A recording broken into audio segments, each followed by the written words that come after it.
Well, friends, happy Sunday evening. Thanks for joining me. We're going to have a good discussion tonight, and God bless you for all you're doing for this election. Most important one of our lifetimes. It has arrived. This one is it. Most important one for our country and for various reasons that we're going to be explaining to you over the next 3 weeks. Now, we've been talking a lot for months and months for years actually, about this election, and now we're down to the final home stretch. Just 3 weeks and 3 days, and you're all involved. We're all involved together, and we're going to bring about a great victory, but we have to work very hard at it. Let's begin by prayer. I have my book, Pro-Life Reflections for Every Day. It can be yours as well. And let's turn to see this reflection here from the book of James, the letter of James, chapter 2, verse 10, says, "Whoever observes the whole law, but trips up on a single point, is held guilty of breaking it all." Reflection. Suppose a political candidate said that although he personally opposed terrorism, he thought the terrorists had a right to do what they did. What kind of support do you think this candidate would have? Certain positions of candidates so clearly contradict the good of the nation that the candidate's other positions, though they may be good, don't matter. Let us pray. Spirit of wisdom, fill your people, fill their candidates, and fill their leaders. Amen. Well, if you go to prolifereflectionsforeveryday.com, you can order this book. We'll send it to you, and I'll be happy to personalize it for you. Well, let's go to the board here. I have some good news to tell you. We have been asking for, especially last couple of weeks, for you to join armyfortrump.com. Now, we've been telling you all along, and we've been talking, and I know many of you have been doing it, about taking practical steps to help the campaign, taking practical steps to educate and mobilize voters. And now we're in the get out the vote period of time because early voting has already begun. Some 9 million of our fellow citizens have already voted. There'll be a million more every day. We've got, of course, 9 million is nowhere near what we're going to get in this election. It's expected that we may have 160 million Americans voting by the time this election is over. But we've got 9 already, and early voting is underway. The point is that now is the time for voter-to-voter contact. That's the best way that we help a campaign. And if you go to armyfortrump.com, you're able to sign up for and receive training for various kinds of activities. Some of it is social media activity, but also making phone calls and knocking on doors to a pre-selected list of voters that you'll have training in doing it. Well, I'm glad to report to you that the campaign has had in the last week more people sign up for this than ever. And I'm sure that many of those who have signed up have been the people that you have talked to, that we have talked to through these programs. We're sending out emails. I want to ask you to double down on your efforts, triple your efforts. Think about people right while we're talking here tonight, starting with yourself if you're able, and then think about others. Send out an email. To your email list, send out word in your social media. Ask people, if they want to see the president reelected. It's not just that we're going to vote for him; it's that we've got to reach other voters. And again, they'll give you all the training that you need. They're going to be really amping up the phone calls and the knocking on the doors. So, armyfortrump.com. Would you be part of that army? Sign up today. Go there. Check it out.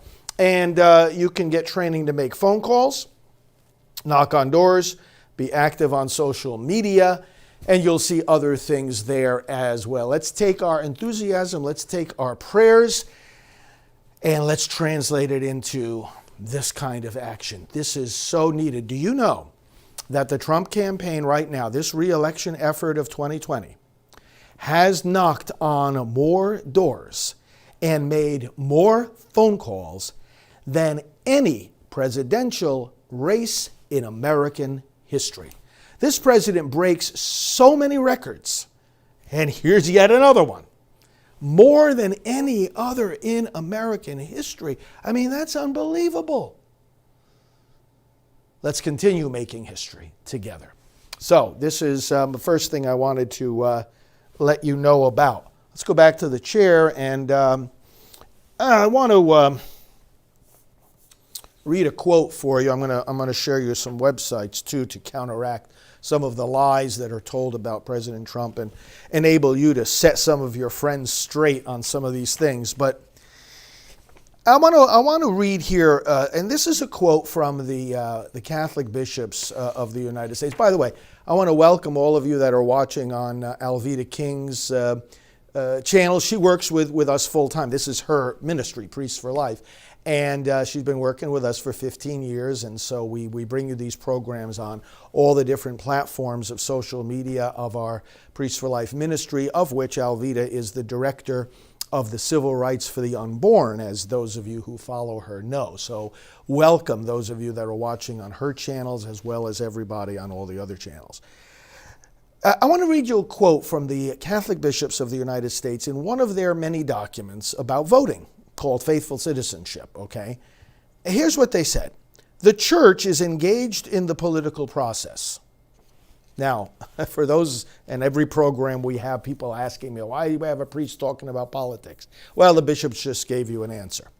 The church is engaged in the political process, but should not be used. We welcome dialogue with political leaders and candidates. We seek to engage and persuade public officials. Let me pause there. That's why you'll see them getting together. Public officials, candidates, getting together with bishops and cardinals and so forth, even the Pope. They say we seek to engage and persuade public officials. And then they go on to say this. Events and photo ops cannot substitute for serious dialogue. Events and photo ops cannot substitute for serious dialogue.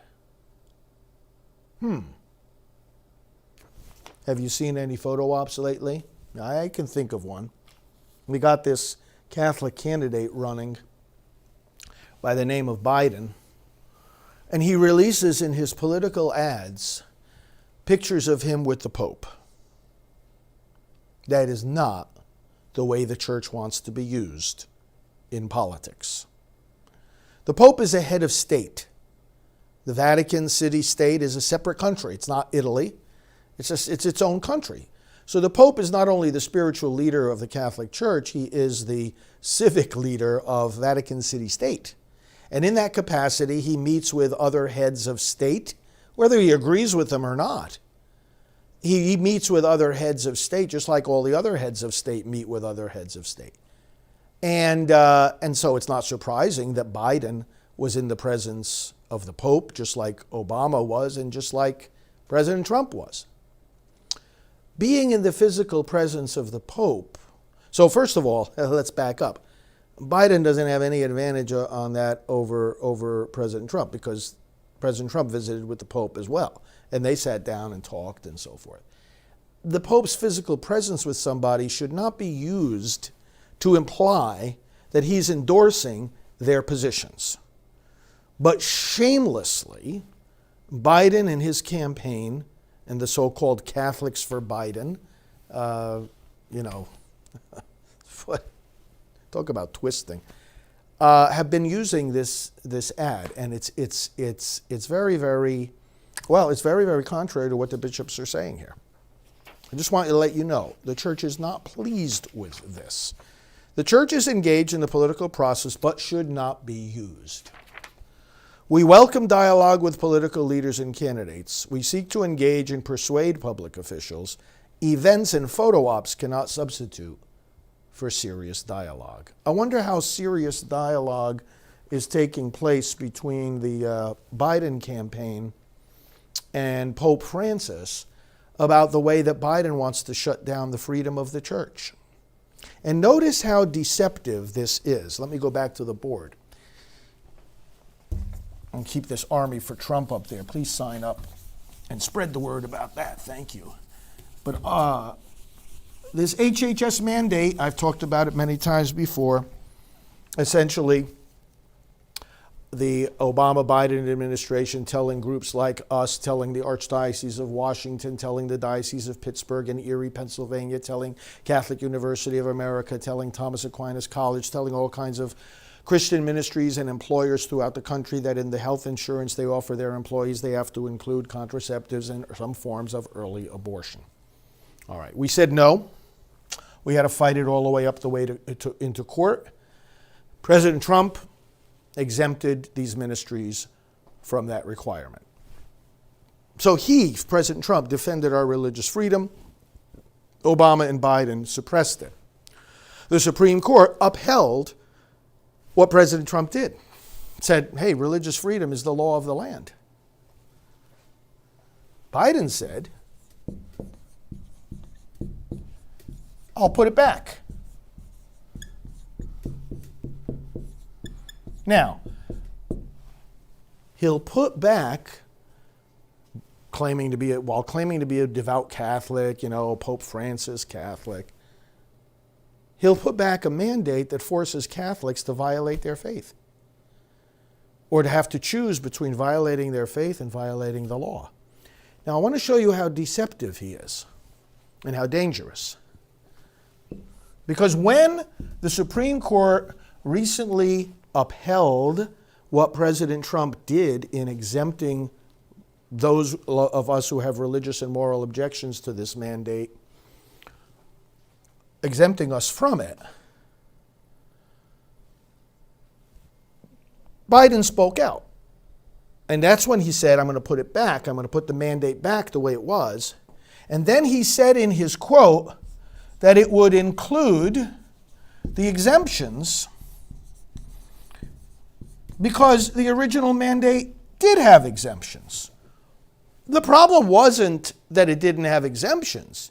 The problem was that it didn't have exemptions for everybody who objected, only for some. In fact, it had exemptions for some who did not object at all, and not exemptions for others who did object.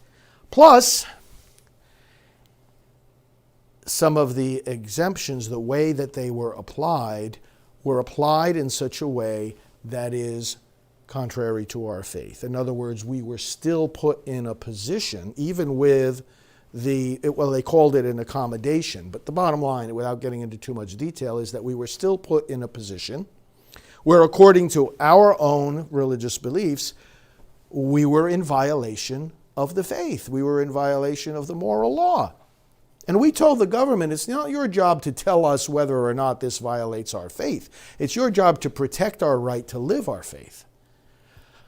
Now, here's what's deceptive about what Biden said. He said, oh yeah, well, and I'll put it back, including the exemptions. He makes it sound like he's doing something better than President Trump did. He makes it sound like, oh, well, I'm putting back the exemptions. I'm more in favor of the religious freedom than President Trump is. But exactly, it's just the opposite. Because what he's not saying is that it was precisely the way that some of these accommodations worked that was the very objection that we had. You see, the Obama administration, Obama-Biden, put into effect an accommodation for religious groups that still required us to participate in the process of our employees receiving contraceptives and abortions, early abortions. We can't be part of that. It doesn't matter if you want to call it an accommodation or not. Call it whatever you want. When we looked at that, we said we can't be in part of this. So the man is not explaining it. He's not explaining. He's not being straightforward. He's not being honest. He's not being honest. So what I want to know from the Catholics for Biden or the believers for Biden, his campaign has these various groups. Has he explained it to you guys? Catholics out there jumping up and down for Biden, and some priests and sisters going there to pray at the Democrat convention. Oh yeah, no, I'm not going there in order to endorse, I'm just going there to pray. Right, as if most people in the American public can tell the difference just by looking at the TV and saying, oh, there's a Catholic priest. What in the world difference does it make? what comes across very clearly is support for the Democrats. But do they explain it to you? Do they explain to these Catholics jumping up and down for Biden how what he's going to do is put them in a position where they have to violate that very same Catholic faith that they want to go around waving the flag for? This is deceitful.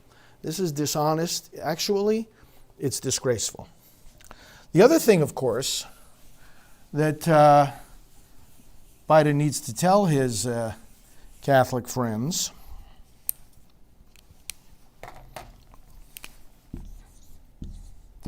is that he has no exceptions regarding abortion. That is, no limitations. No limitations. The American people have never, not for one day, not for 1 hour, ever agreed with a policy that allows abortion without any limitations. We're talking about no time limitations. In other words, you can abort a baby throughout pregnancy. No medical limitations. You can be a healthy mom of a healthy baby right up through the 9th month. And no circumstantial limitations. Well, you can't have an abortion if you don't like the gender of the baby or you don't like the race of the child, or the child has a disability that you don't like. None of these limitations whatsoever, nor any limitations regarding an abortion of a minor, or maybe the parents ought to be involved first. Most states have parental involvement laws. Biden would do away with those, as with the whole Democrat Party. No limitations on taxpayer funding of abortion. You know, healthy mom, healthy baby, latest stages of pregnancy, not only can she have an abortion, but you've got to pay for it. And on it goes. I want to know how honest he's being with his Catholic supporters on his view of abortion. Let's go to the seat for a moment here. You know, let's go back to this statement of the bishops. We welcome dialogue and seek to engage and persuade public officials. Doesn't matter that Biden saw the Pope. That makes no difference whatsoever. That should have absolutely no weight in anybody's vote. What matters is he engaging the church on this matter, and is the church engaging him? That's what counts, not a photo op.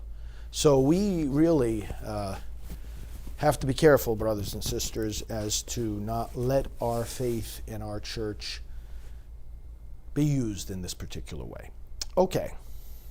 Now I want to show you a couple. Let's go to the next topic. I want to show you a couple of websites and read for you. Now this goes back a few years. We're going to see a quote from the president, statement right on his White House website. Let's put it up there now. You can see remarks by the president on the mass shootings in Texas and Ohio. This was back in the summer of 2019. Let's go down, and the president, let's scroll down nice and slow. I want to find a paragraph here that I want to quote for you.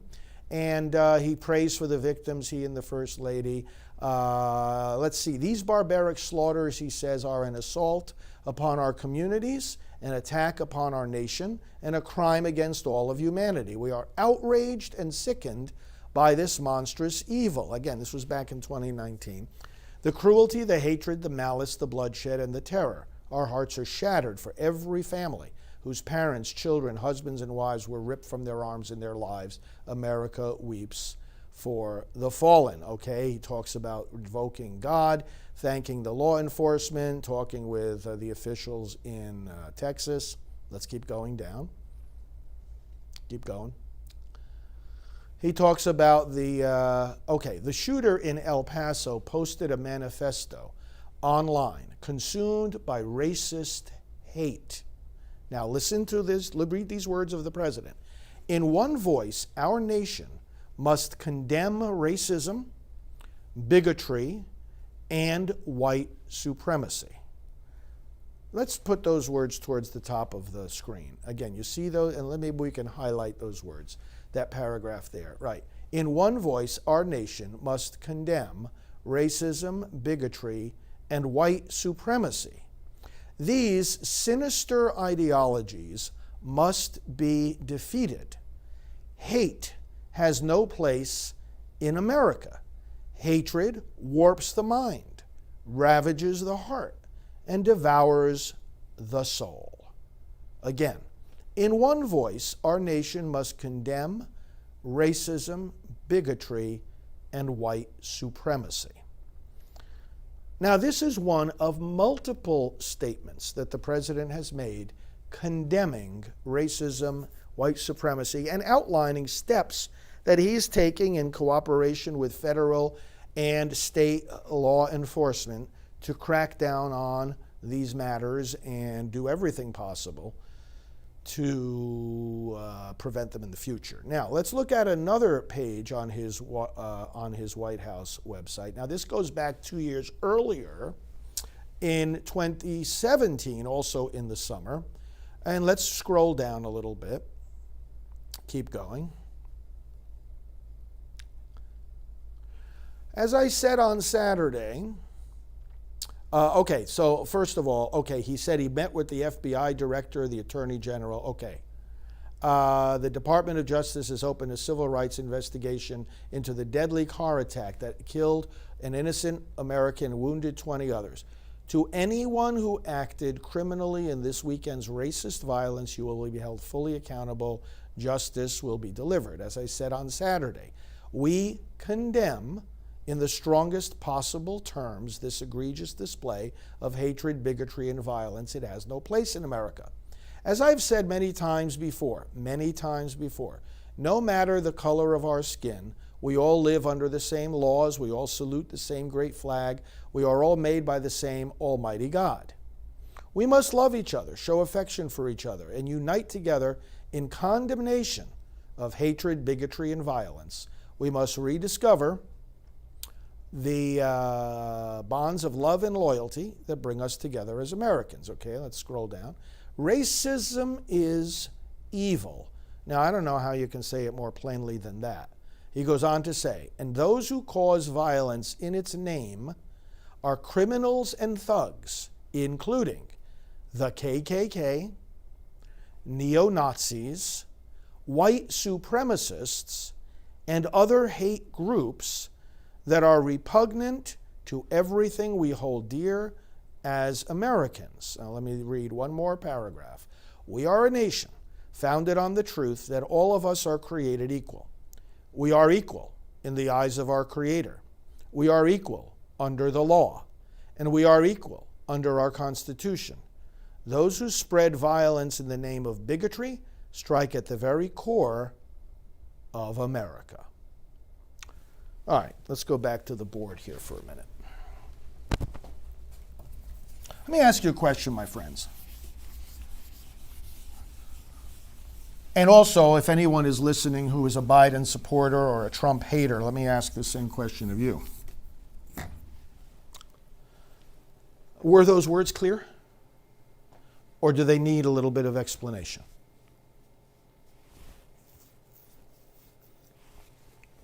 Were they clear? Or do they need explanation? We'll put links up. Some of you were asking about the links. Although, whitehouse.gov, let me just thank you for that question.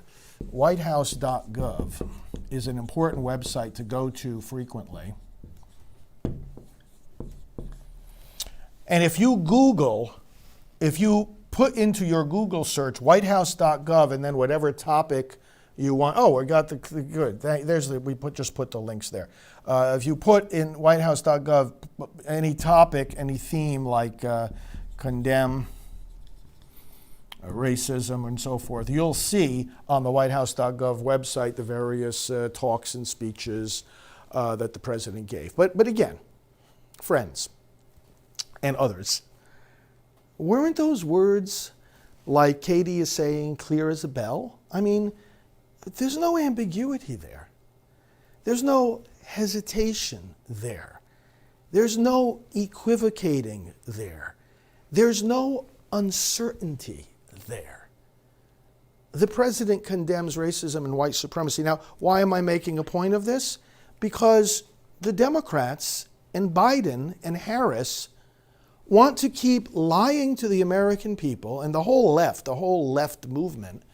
They continue to lie to the American people about the president, saying he does not condemn white supremacy. Well, then, who's living in the White House? And who's posting on the White House website in the name of the president? And who's giving speeches dressed up like the president? Somebody is, and somebody better find out who it is.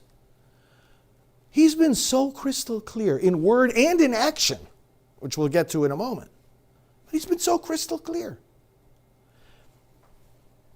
Is it that Biden and Harris don't know how to use Google? Is that the problem? Is it that their staff don't pay attention to what's going on at the White House? Is that the problem? Is that they're too disconnected and uninformed to know that their president condemns racism? Is that the problem? If not, what's the problem? They're lying. And they're trying to deliberately deceive the American people right up until this recent debate with Kamala Harris and Vice President Mike Pence, where she brought up again this business of Charlottesville. This happened in the president's first year in office. The Charlottesville violence, and remember the whole controversy that erupted with the removal of the statue of Robert E. Lee and so forth. And listen, people can have different opinions about all this. And the president condemned white supremacy when he also condemned Antifa. He condemned violence on both sides. But then he said, there are very good people on both sides. He was talking about the peaceful protesters because there were peaceful protesters that came. And he said there's very good people on both sides. The peaceful protesters. He condemned in English multiple times the violent protesters. So what's the problem here for people of goodwill? See, here's the point. Here's what the Trump haters don't have. They don't have goodwill. And unfortunately, we've got to say, we've talked about this, Biden and Harris don't have goodwill. The Democrats and the left in this campaign do not have goodwill. Sorry, but you can't lead a country without goodwill. Now, goodwill means that if I hear somebody say something and I'm not sure what it means, or if I don't hear somebody say something that I think they should say, goodwill means you leave your mind open, you leave your heart open to the fact that maybe, first of all, maybe you misunderstood or maybe you missed something. And so you ask. Goodwill asks questions. Goodwill, an open heart, and an open mind, and those very much go together. Let's make this explicit here, because this is so. It's not only important for the election; it's important for all of us in our daily lives. We talk about having an open mind, and people look at that as a quality. Goodwill, having an open heart and an open mind, asks questions before it makes judgments.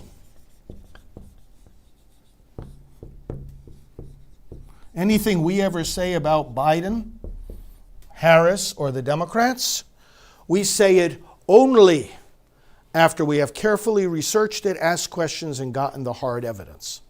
But the other side doesn't give President Trump the benefit of that.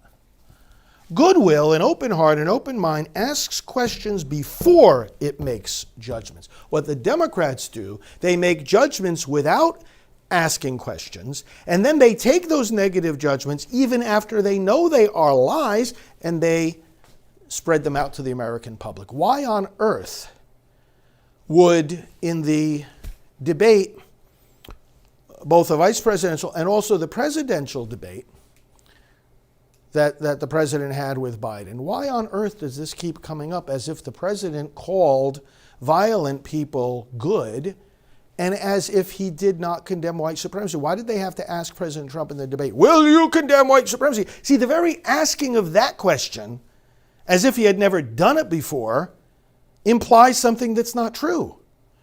If you have somebody up there on a podium and you're saying, will you now, right here and now, condemn white supremacy?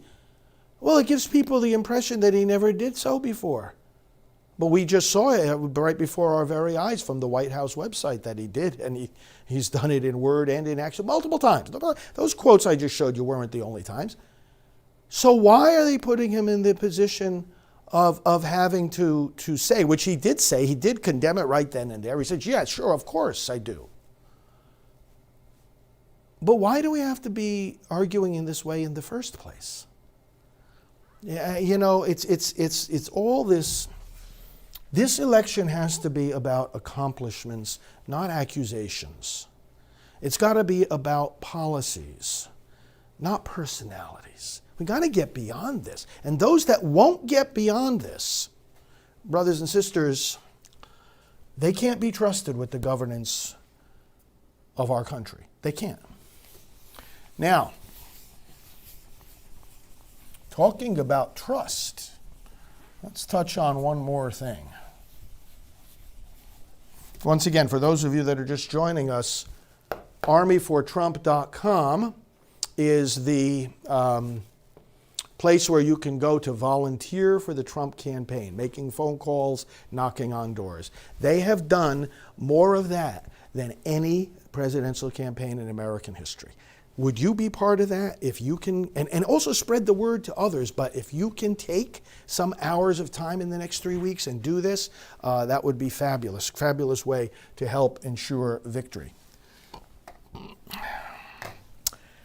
Listen, there's another thing about this election that we have to understand.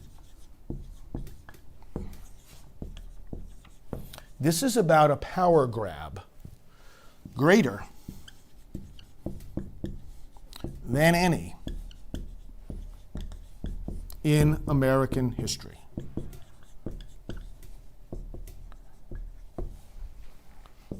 What am I talking about?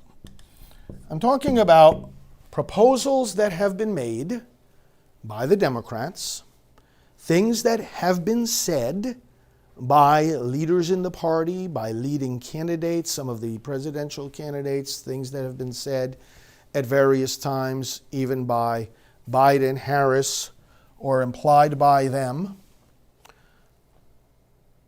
People in leadership of the Senate, like Schumer there and Pelosi in the House. This isn't just an election. This is an attempt by the Democrats at a power grab greater than ever in American history, and let me show you what I mean. They're very desperate right now because starting tomorrow, and by the way, we're going to cover it here on these channels where you're watching, the Senate hearings, the Judiciary Committee hearings for Judge Amy Coney Barrett, who will be testifying this week. She'll be having her hearing in the committee for her confirmation to the United States Supreme Court, to which President Trump has nominated her. And we'll be bringing that to you starting at 9 in the morning or whenever they get underway over there. The Democrats are looking for a power grab because they're very desperate right now that with Amy Coney Barrett's confirmation, which we expect will happen before the end of this month, there will now be a 6-3 conservative majority on the court. And boy, does that get the other side mad. It was bad enough for them that President Trump was elected. Some presidents don't get to put justices on the Supreme Court. Most presidents, even if they serve 2 terms, will only get to put 2 justices on the Supreme Court. President Trump, the way circumstances have unfolded, is only at the end of his first term, and he's already got 3 onto the third one about to go on to the Supreme Court. That's 1/3 of the Supreme Court. It's 33% of the court. So he's very, very fortunate in that regard, and he's put more other federal judges on the courts than anyone. But the Democrats want to add, here's their way out, what they see as their way out, add more seats. Now, we talked about this the other night. Add more seats to the court. Add more of their own. Let's say that if the Democrats, now you can't do this just from the White House. You have to have the White House, the House, and the Senate. Okay. Right now, the Democrats only have the House. You have to have the White House, the House, and the Senate all at the same time to put, and then of course you have to have the majority support in order to make this work. And let's say, this is terrible. We've got a 6-3 conservative majority. Let's change the rules, and let's say that instead of the Supreme Court having 9 justices, it will have 4 more. And so if they change those rules, and then the president, Democrat president with a Democrat Senate get to nominate and confirm 4 judges all at once, they're going to put people of their own type in there. And then all of a sudden, you have a 7-6 left-wing, liberal majority. See how easy it is? Just win the election, get the House, get the Senate, get the White House. And then this is called packing the court, adding more seats. Why? So that you can make the court ideologically what you want it to be.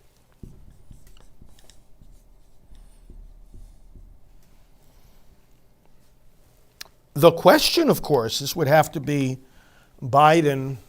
He would have to sign, once the Congress passes this idea, he would have to sign it, and then he would have to appoint the judges. So that raises 2 questions. Does Biden intend to do this? And whether he intends to do it or not, if the situation should arise where he can name a nominee to the Supreme Court, whom would he name? Whom would he nominate? Now I ask you, are these fair questions to ask? That's my question. Are these fair questions to ask? He's asking for people's vote. When a politician asks you for a vote, presumably they're telling you about what they intend to do so that they can persuade you to vote for them. Biden is not answering either of these questions. They have been asked repeatedly. He's not answering either of these questions. And he's taking a ridiculous position. If I answer the questions, then it becomes news. What? You know, he's got to get used to what it's going to be like if he were to be president. You're aspiring to the office of president, and you're afraid of the fact that when you say something, it becomes news. I got news for you, Biden. If you were president of the United States, everything you say every day becomes news. And you're not telling us the answer to these questions because it's going to be news? What's the matter with this guy? Not only that, but Harris wouldn't answer the question either, because Vice President Pence pushed her on this the other night at the vice presidential debate. You know, do you guys, Biden-Harris administration, or maybe it's a Harris-Biden administration, you intend to do this or not? This is important to the American people. It's important to the American people. You know, FDR back in 1937 tried to do this to the Supreme Court, even though he had strong majorities of Democrats both in the House and in the Senate. The Congress voted it down. By a large proportion, the Congress voted it down. They didn't want to do this because they have the sense that the American people don't want it. And you know why the American people don't want it? Because they don't want the court to be yet another political instrument. That's what this would do. And as one of you was saying, it's not that they would put 4, they would put 40. I agree with you. They don't have to have any limit. They just want to have such complete control of the court by such a big margin that they'll always control it. And that's, of course, the idea. That's this idea of this power grab. But my goodness, why can't you just answer the question? Why can't you just be honest? Biden said, oh, well, you'll know my position about court packing the day after the election. Well, how about we know it beforehand so that people can decide whether they want to elect you in the first place? And then he had the audacity to say the other day that the voters don't have the right to know this. They don't deserve to know it. He was asked, don't the voters deserve to know it? And he said, no, they don't. The video is online. No, they don't. We don't deserve to know what you would do as president to one of the most revered institutions in our country. People believe, and we're all, frustrated with the way that the court has behaved and so forth, but still, it's the question of the stability, politically, of the court. Yes, we know at times you've got, like we said, there's a 6-3 conservative majority now with Amy Barrett going on the court. But the fact of the matter is that if the very makeup of the court is subject to political winds and waves, why wouldn't it keep switching back and forth and back and forth? It's been at 9 for 150 years.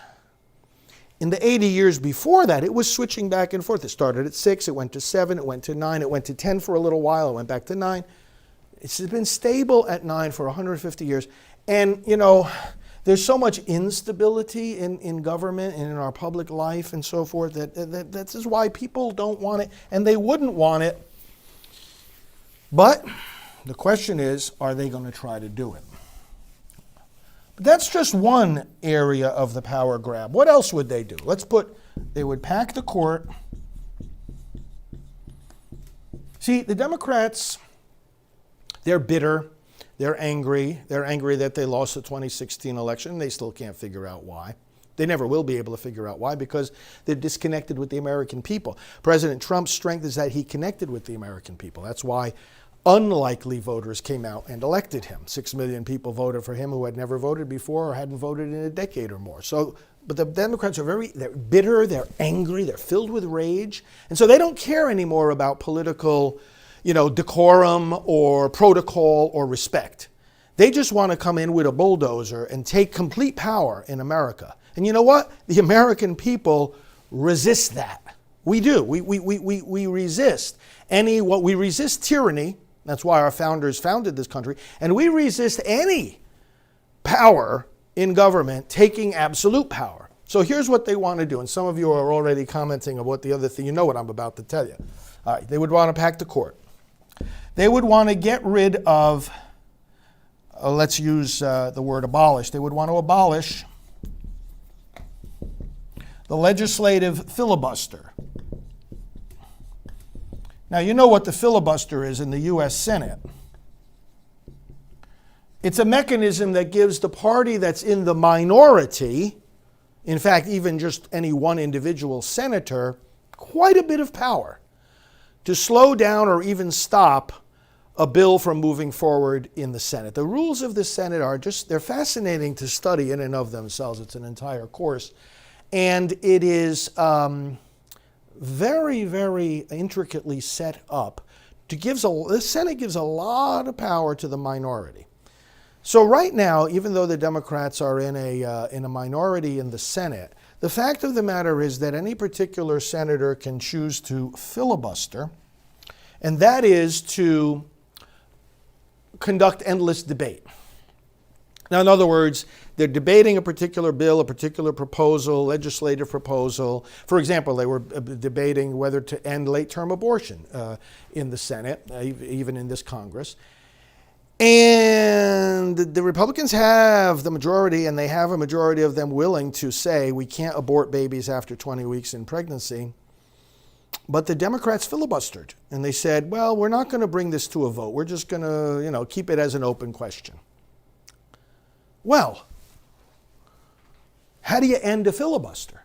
How do you keep it from going on forever so you get to the point where you can vote on the matter?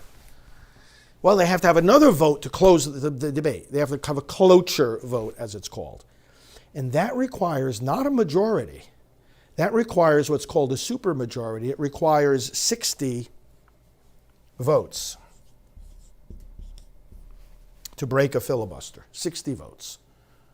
The Republicans don't have 60 senators. In fact, it's hard. Not that it hasn't happened. It has happened, but it's hard for any party to have 60 out of 100 senators. That's a steep hill to climb. Again, the American people tend to instinctively introduce a balance in the system.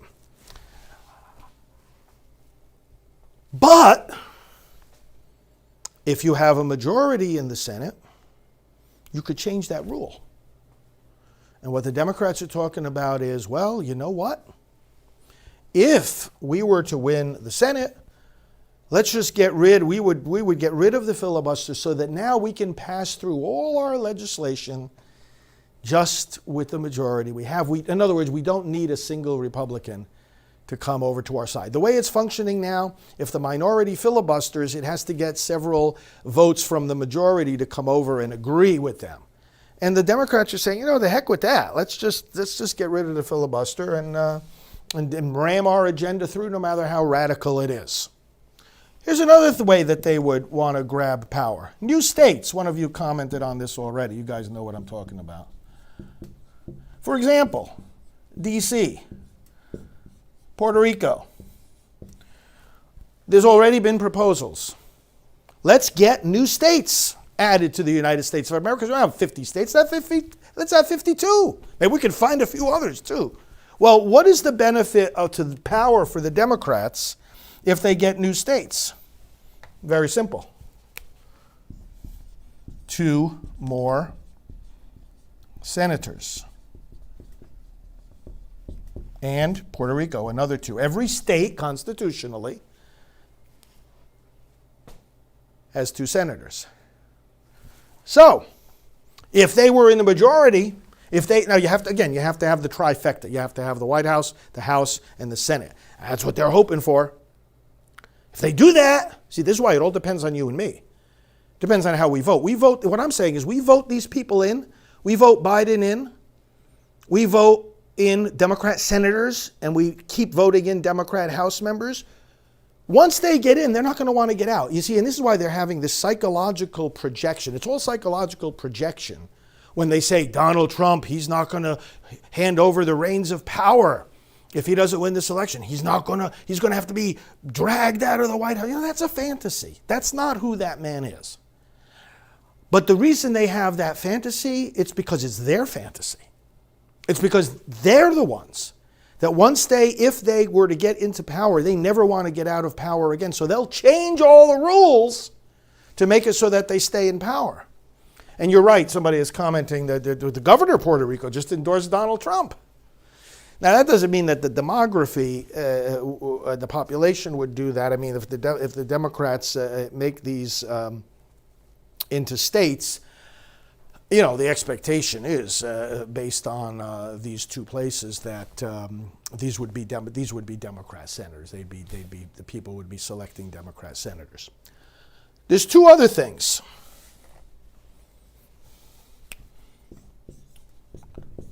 Illegal immigrants in this country.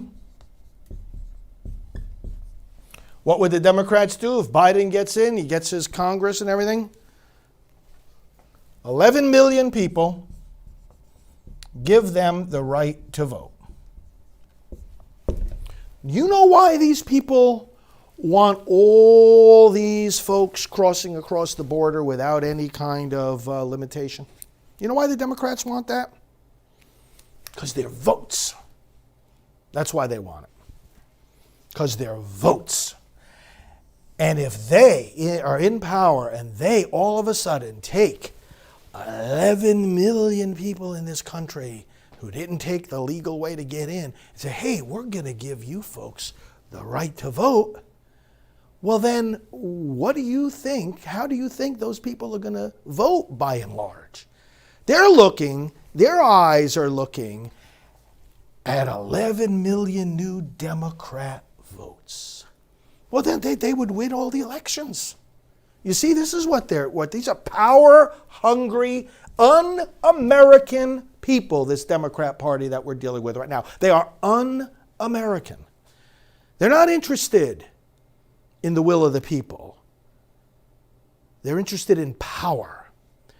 President Donald Trump, on the other hand, is committed to giving power back to the American people, and he has proven that time and time again. One more thing they would do, these Democrat, anti-American Democrats. And I'll never stop saying that. It's true, it's anti-American. We're not going to apologize for that. Let me move these words up. I want to show you one more thing that requires a little bit more explanation. And thanks for sticking with me. I'm glad that I know you're finding this helpful and interesting. Thank you for your nice comments. Power grab. You know what the other part of their power grab scheme is? You ready for this one? Because they're really sore about this. Because this is how they lost in the election of not only 2016, but back in 2000, George W. Bush's first election. They want to abolish what? You guys know. They want to abolish the Electoral College. Now, study the Constitution of the United States. And it describes how we elect the President of the United States. It is not by a national popular vote. In other words, all the citizens from coast to coast go to the polls. They vote either for Donald Trump or for Joe Biden or for any of the multiple other candidates, smaller parties and lesser known candidates. In fact, most of them we've never heard of their names before that are running for president. But the voter goes to the polls. They vote. They choose the president. And you just tally up the votes from coast to coast to all 50 states. And whoever gets the most votes wins. But people think that that's the way it works, or they think that that's the way it should work. But that's not the way the founding fathers set up this country. They set up a union of 50 states, a republic, the United States, plural, of America. Not the United State of America, but the United States. So in other words, they set up a system of electing the president where every state would have a say. Now, it does depend to some extent on the population of that state. They count up the representatives as well as the 2 senators from each state. Each state gets 2 senators, no matter whether it's as big a population as California or as small as Rhode Island. They all get equal weight as states in the United States Senate. And by that very same principle, we have the Electoral College, whereby when you vote for president, you're actually voting for the electors from your state. And that slate of electors that you choose will then go ahead and cast their votes in the beginning of January for the president.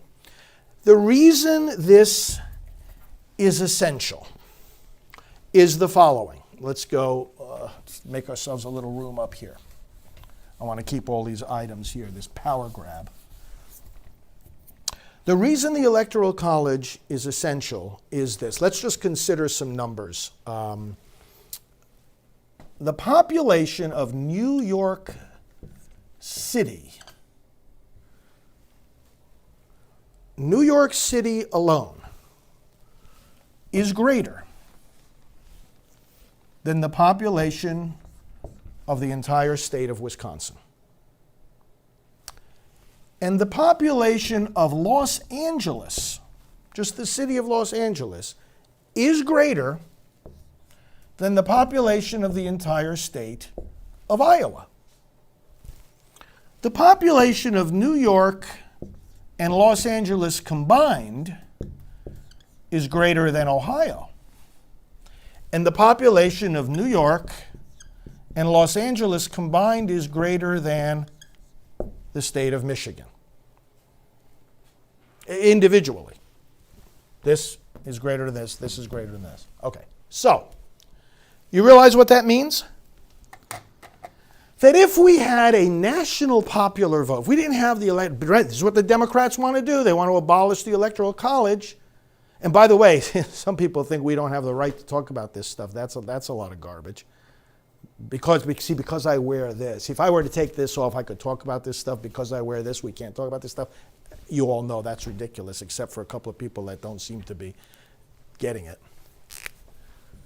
If we were to have a national popular vote, why would a presidential candidate have to worry about Wisconsin, Iowa, or Ohio, or Wisconsin, or Iowa, or Michigan? They could forget about those states altogether.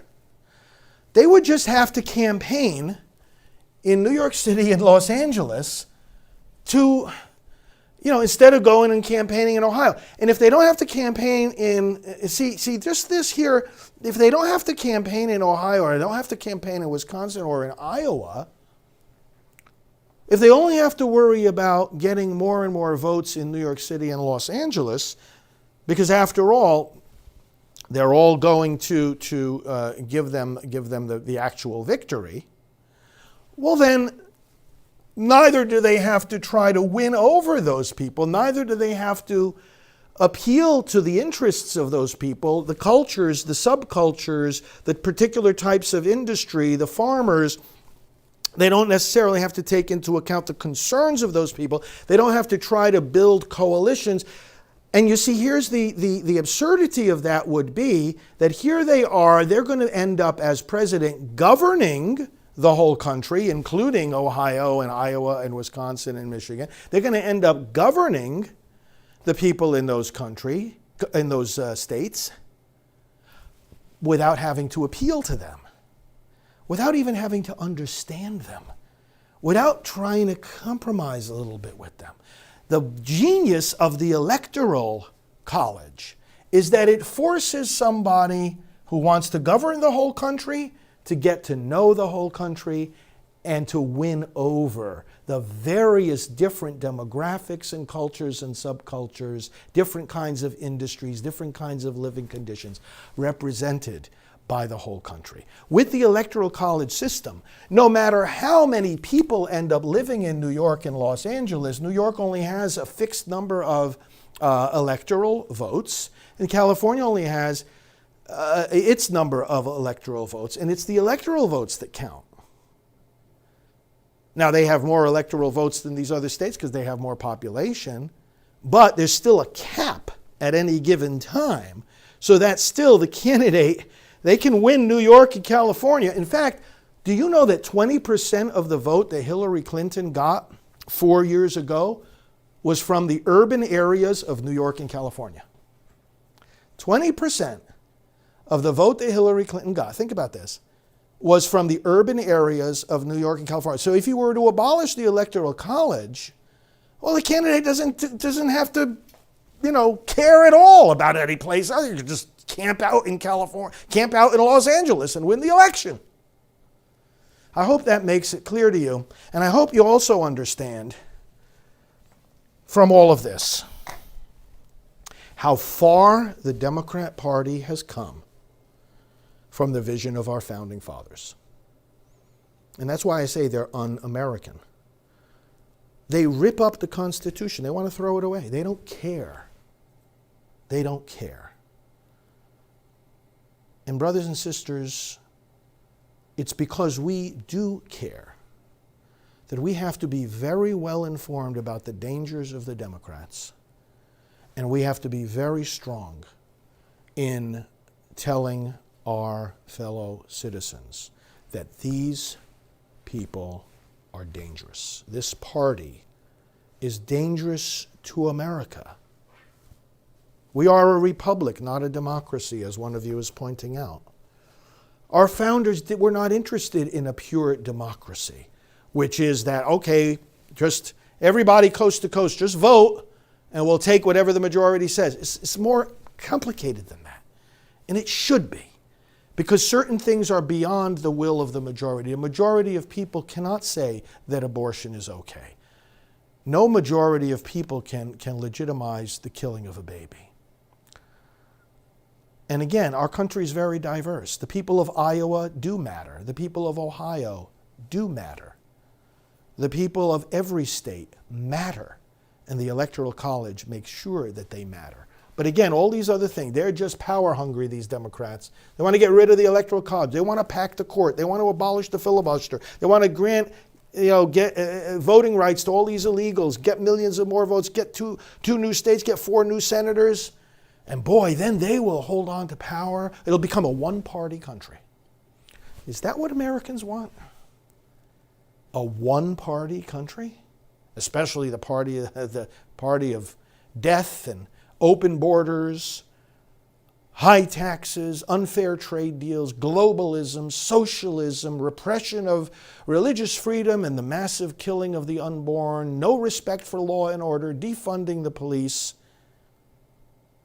Are these the kind of people we want to have complete power in America?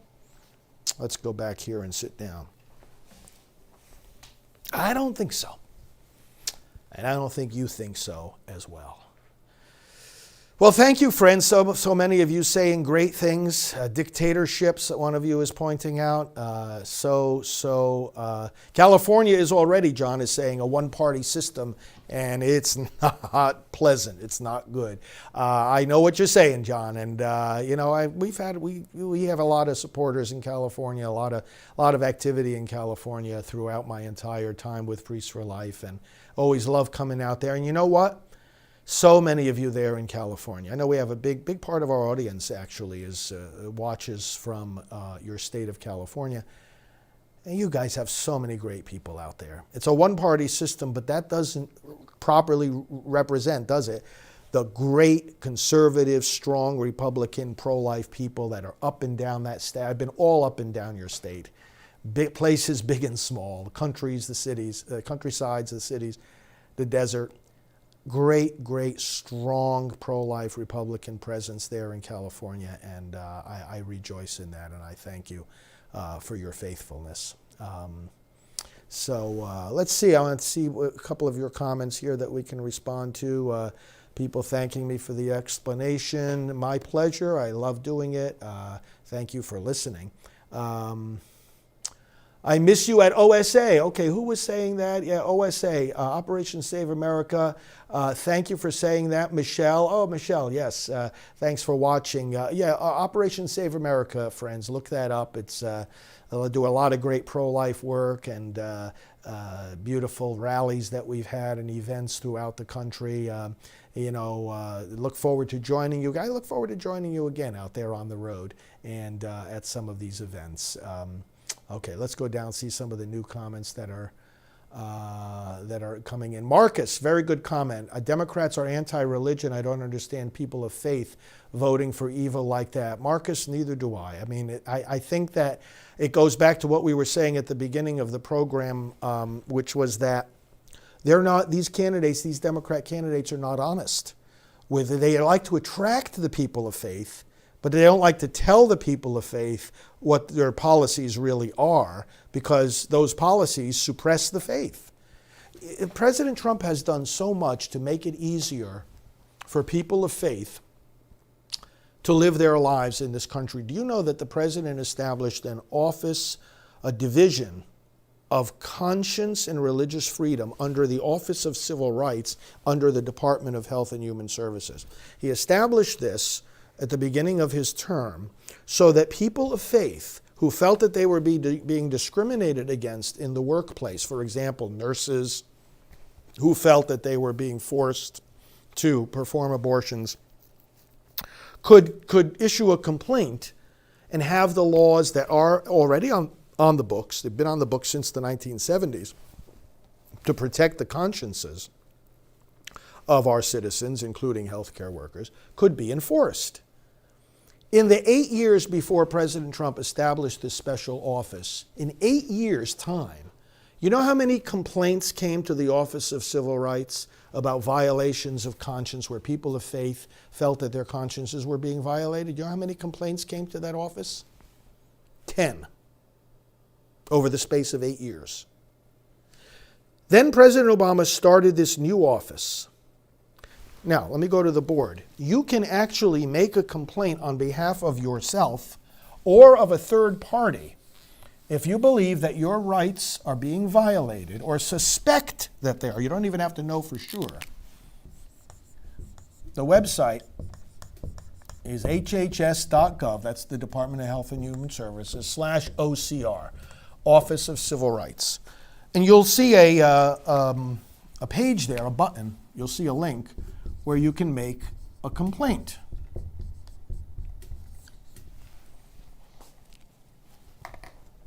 So, once the president established this office, again, now remember, in the previous 8 years, under Obama and Biden, by the way, devout Catholic that he is, only 10 complaints had been made.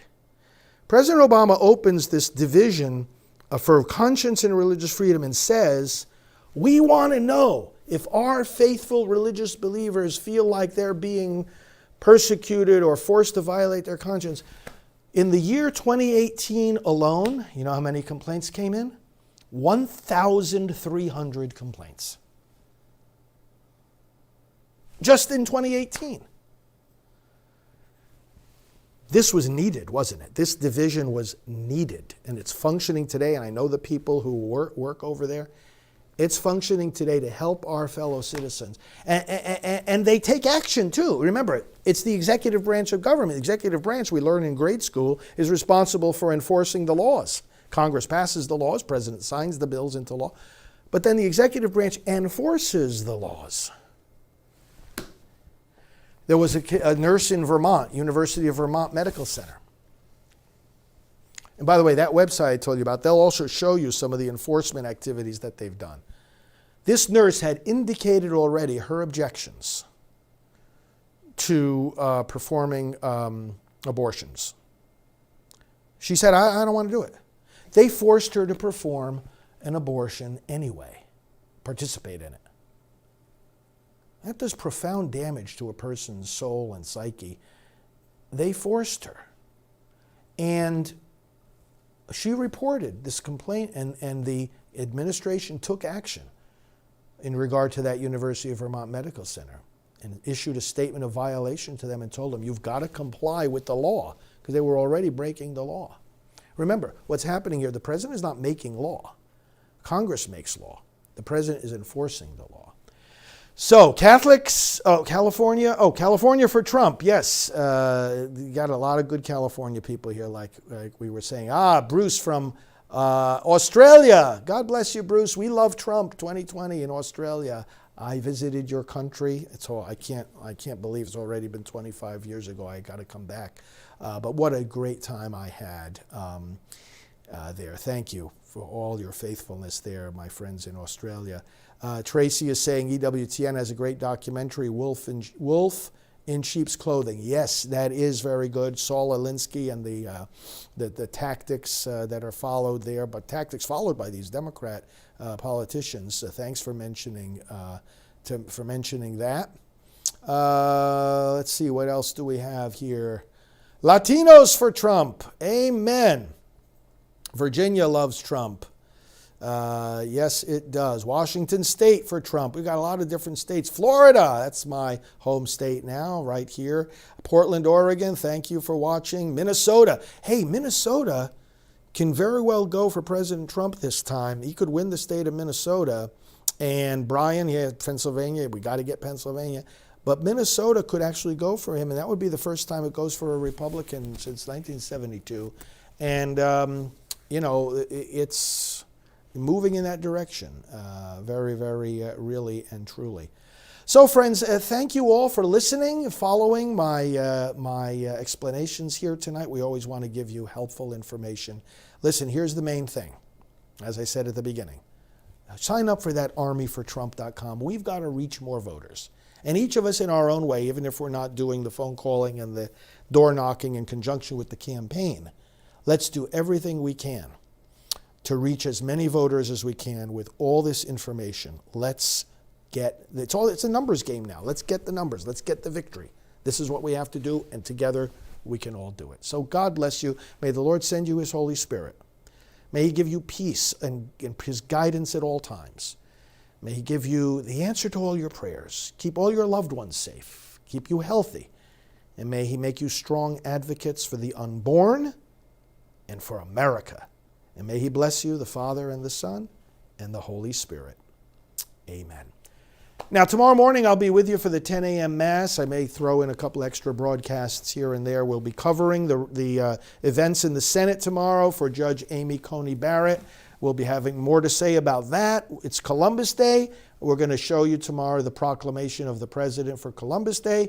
And then tomorrow night, you're going to see me here starting in the late afternoon, probably around 4 o'clock.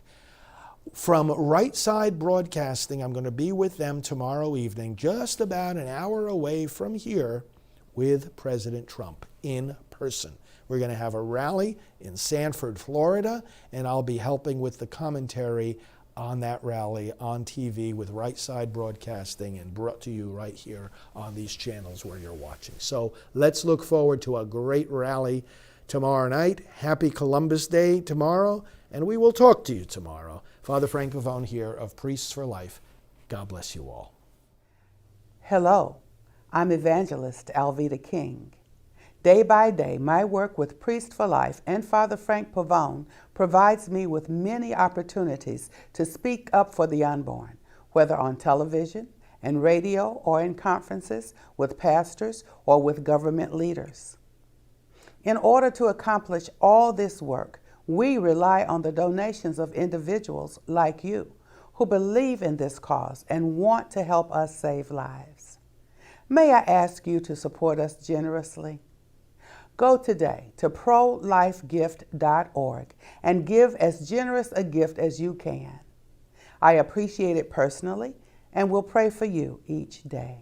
I think we have Richard Lee, we have Jim Garlow, and we have Father Frank Pavone, someplace there in the audience, so I appreciate you. I appreciate you.